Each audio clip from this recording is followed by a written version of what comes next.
tonga eto amin'ny fotoana ny famezana ndretsika rivijery ajaina amin'izao takarivany alatsinainy fa 1 ny volana Jolay 2024 izao. Arabaina ianao izay mbola tafiaraka aminay ary manasanao ampitiavana anaraka hatramin'ny farany fampahalalam-baovaontsika eto amin'ny fahitalavitra MATV eo amin'ny vaovaon'ny trangam-piarahamonina avy hatrany. Dia nisaona indray ny tontolon'ny politika eto Madagasikara. Maty nisy namono maly alina teny amin'ny trano fonenany Andriamatoa Tsiandopy Jackie Mahafaly izay efa ministry ny asa-panjakana sy ny lalàna sosialy teo aloha. Tatitra ny vaovao indrindra ry Vola Ravoavy sy Tsira Kotoarson.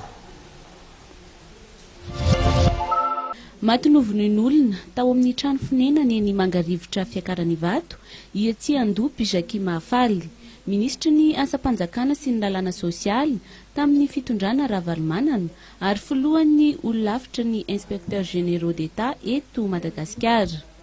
Tany amin'ny 12 ora alina no tombanana na afatesany ary ny maraina no hitandreo mpiampina sy mpamily azy tao amin'ny efitrano fatoriany ny vata mangatsiaka ny Tsiandopy Jackie. Tany amin'ny manodidina ny 9 ora maraina no nahazo filazana ny mpitandro ny filaminana. Misy mpamily ary misy ihany koa gardien no napafantatra fa tao amin'ny trano efitrano misy azy izy no efa tsy misy aina intsony raha ny filazana.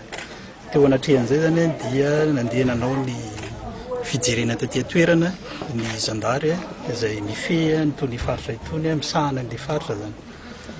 Mpanaovana ny famitorana tanteraka zany ny gendarmerie. Ny antony rehefa nijerena tao anatin'izay fizahana voalohany izay dia azo heverina fa tsy fahafatesana voazanahary fa fahafatesana mampiaya. Noho izany dia misy famitorana tsy maintsy atao. Ny zavatra miseho ankehitriny dia nampiasaina daholo ny fitaovana na ny fomba rehetra ahafahana mahafantatra. Ahitana ny marina zany indrindra izay mety ny olona navandoza raha ohatra ka izay loza izay zany no antony mety mahafaty azy. Ny any fahatongavan'ireo ilay section de recherche criminelle zany ao anivon'ny gendarmerie eo ihany koa ny toromarika avy amin'ny fampanoavana ny fizahana manokana ny vata mangatsiaka ny tompokila ahafahana matapantatra ny antonantony na ny fombafomba izay mety misehoana izay loza izay. Tonga anay zany mametraka fa fahafatesana mampisalasala dia ny fanontaniana izay napetraka teo amin'ny olona mpiarahamonina amity fa tao anatin'ny fahasalamana tanteraka izy. Raha izay ny faharoa ny zavatra hita avy hatrany teo amin'ny efitrano misy azy dia misy fikorontanana zany. Izay fikorontanana izay dia na zavatra fanahiniana natao na mety ho zavatra niseho tokoa tamin'ny fotoana izay mety natafitanterahana ilay olona izay nanao ny avandoza. Ny amin'ny tsipiriany mahakasika na ny vatana zany na ny fombafomba izay heverina satria ny manaovana ny fanadihadiana zay efa misy maromaro ny heverina io ho antonantony na tonga ny fahafatesana.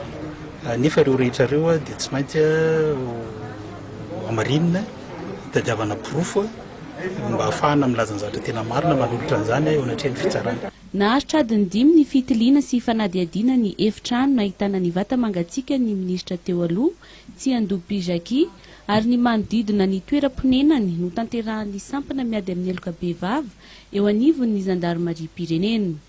Tany amin'ny 3 ora no nentina natao autopsie teny amin'ny hôpitaly Anosiala Ambohidratrimo ny vata mangantsikany. Hatreto tsy mbola misy ny olona tazomina mikasika ity raharaha famonoana ny ministra teo aloha Tsiandopy Jackie ary misokatra ny fanadihadiana tanterahany eo anivon'ny zandarmeria pirenena momba ity raharaha ity.